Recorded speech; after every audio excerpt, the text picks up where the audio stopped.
अस्सलाम वालेकुम to all of you.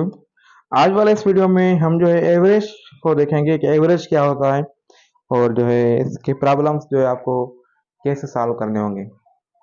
Okay, so average देखिए ना, एवरेज आप जो है मीन होता है। एवरेज दूसरे लफ्जों में इसको मीन भी कहा जाता है।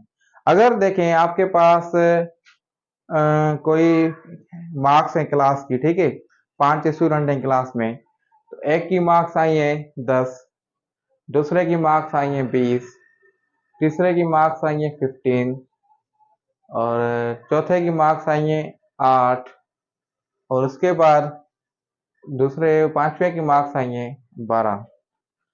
तो ये आपके पास टोटल मार्क्स हैं। इसको मैं जो है 15 वाले को भी मैं 10 कर लेता हूँ, ठीक है। ये 5 स्टूडेंट हैं, पांचों की अलग अलग मार्क्स हैं। तो आप लोग जो है इसको कैसे आइडेंटिफाई करेंगे कि आप सपोज करें टीचर की एवोल्यूशन कर रहे हैं, ठीक है, या देख रहे हैं कि क्लास की एवरेज मार्क्स कितनी है।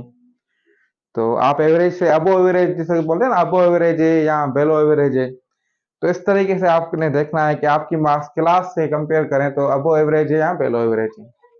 तो देखें, टोटल मार्क्स आपने पहले काउंट करनी होगी, ठीक है। टोटल मार्क्स आपने काउंट की तो ये कितनी हो गई, 10 से ये 20, 30, 40 और ये 50, 60, 60 मार्क्स हो गए। चेक करें तो 10 30 हो गई, 40 हो गई, ये 48 और ये 60 मार्क्स, ठीक है। इसको आपने डिवाइड किया 60, ये टोटल मार्क्स हैं। इसको डिवाइड किया आपने किससे, टोटल नंबर ऑफ स्टूडेंट्स से। तो कितने स्टूडेंट्स हैं, 5, ठीक है। तो आपका आपकी एवरेज क्या बनी, तो ये डिवाइड करें एक को 60 से तो ये 12 हो गई। तो मतलब क्लास की एवरेज जो मार्क्स हैं वो 12 हैं। दूसरा एग्जांपल आपकी पर्सनल, आप देखें आपकी इंग्लिश में मार्क्स आई हैं, इंग्लिश में 10 मार्क्स आई हैं, मैथ में 20 मार्क्स आई हैं, कोई भी स्टूडेंट है, आप है या कोई भी स्टूडेंट है, और साइंस में 10 मार्क्स आई हैं, उसके बाद इस्लामियात में 8 मार्क्स आई हैं, एंड जो है जनरल नॉलेज में 12 मार्क्स आई हैं, ठीक है। तो ये आपकी अब ये आपकी पर्सनल हो गई। तो आपकी देखें टोटल मार्क्स कितनी बनेगी, आपने देखा है ना टोटल मार्क्स कितनी बनेगी, तो आपकी टोटल मार्क्स 60 बनी। डिवाइड करें टोटल नंबर ऑफ सब्जेक्ट से, कितने सब्जेक्ट्स हैं, 5 है, क्या इक्वल आ गया, 12। मतलब आपकी जो एवरेज मार्क्स हैं वो 12 हैं। तो इसी तरीके से हम जो है एवरेज मालूम कर सकते हैं, ठीक है। और अगरचे अगरचे मैं कहूं कि आप लोग अपना एक्सपेंसेस देखें कि पर मंथ आपके कितने एक्सपेंसेस आते हैं एवरेजली, या पर वीक आपके कितने एक्सपेंसेस आते हैं। ओके, सो हम जो है मंथ वाइज एक्सपेंसेस देखते हैं कितने हैं, फिर हम एवरेज देखते हैं कि आपके जो है एवरेज एक्सपेंसेस कितने हैं।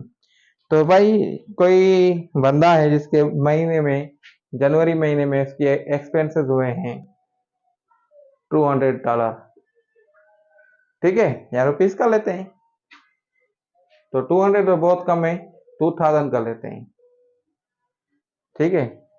फरवरी इसके जो है इसके एक्सपेंसेस हुए हैं 1000, ठीक है। मार्च मार्च में आपके एक्सपेंसेस हुए हैं 3000, ठीक है।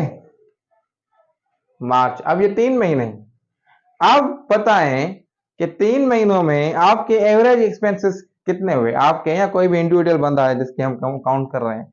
तो क्या करेंगे, इनके टोटल एक्सपेंसेस पहले काउंट करेंगे। टोटल कितने हुए, ये 6000, ऐसा ही है 2000, ये 3000, ये 3000, ये 6000। अब देखें टोटल कितने हुए, टोटल एक्सपेंसेस ये आपके 3 महीने में हुए 6000। अब आपने एवरेज देखना है कि आपका एवरेज मंथ कितना खर्च है। तो आप देखेंगे कि टोटल 6000 है, टोटल डिवाइड करेंगे टोटल नंबर ऑफ मंथ से, 6000 डिवाइडेड बाय 3 मंथ से, तो क्या आंसर बचेगा, तो 1 ये 2, तो आपका जो पर मंथ एक्सपेंस हो जाएगा 2000 रुपीज पर मंथ आपकी जो है एवरेज, ये की अब एवरेज निकल गई। उसके बाद दूसरा एक एग्जांपल देते हैं क्रिकेट का। क्रिकेट में देखें 10 ओवर में 10 ओवर्स में पाकिस्तान को जीतने के लिए कितने रन दरकार है, 67 रन रिक्वायर्ड हैं। ठीक है, तो आप लोग अंदाजा लगा लेंगे तो अब आपको पाकिस्तान को जीतने के लिए हर एक ओवर में कितने स्कोर चाहिए।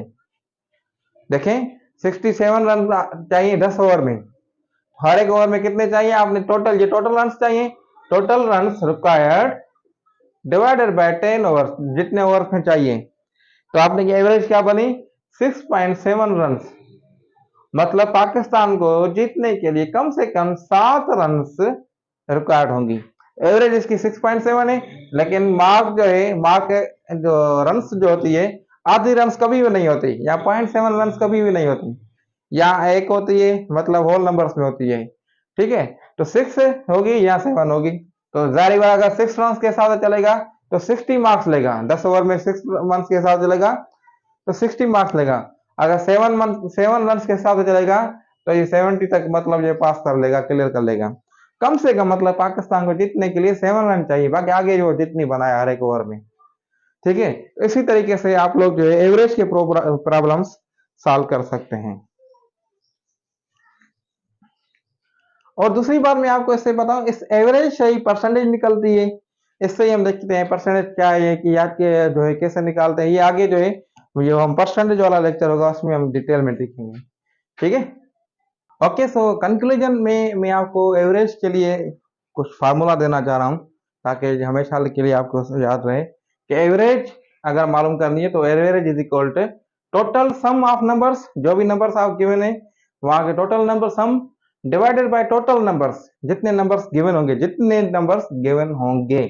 एग्जांपल भी मैंने एक दोबारा लिखा है एक, कि जैसे 5 है, 10 है, 15 है, 20 है। ठीक है, अब इसमें देखें टोटल सम इसका क्या है, टोटल सम आप कैसे 5 प्लस 10 15, 15 प्लस 15 30, 30 प्लस 20 50, तो टोटल सम आप लोग ऐसे मालूम करेंगे। ठीक है, टोटल नंबर्स कितने, अब देखें 1 2 3 4, ओ सॉरी ये 4 हो गए, तो टोटल नंबर्स कितने 4 है। ठीक है, तो टोटल नंबर 4 है और टोटल सम कितना है 50 है। तो इसी तरीके से हम ये इनमें पुट करेंगे फार्मूले में, तो एवरेज कितनी बन जाएगी, तो 50 डिवाइडेड बाय 4 करेंगे। 50 क्या है टोटल सम, और टोटल नंबर्स कितने हैं 1 2 3 4, टोटल नंबर्स हो, टोटल इवेंट्स हो, जो भी चीज हो आप लोगों को मालूम करनी है, तो वो ऐसे आप लोग मालूम कर सकते हैं। मतलब अगर आप 50 डिवाइडेड बाय 4 को फर्दर सॉल्व करेंगे तो क्या होगा, ये 4 आप डिवाइड करेंगे 50 से, तरीका आपको याद होगा, मैंने आपको समझाया, तो 1 होगा, तो ये 4 1 बचा, तो 2.2 ये 8 बचा, 2 और 0 दे दिया, 12.5 जो है इसकी एवरेज आपको मिल गई। तो इसकी एवरेज क्या हो गई 12.5, इसको आपने 50 डिवाइडेड बाय 4 को सॉल्व करने के बाद। तो ये चीजें हैं, ये चीजें आपको जो है आनी चाहिए आगे भी। ठीक है, और उम्मीद है कि आपको एवरेज का कॉन्सेप्ट समझ में आ गया है। मजीद कोई क्वेरी हो तो आप बेशक पूछ सकते हैं।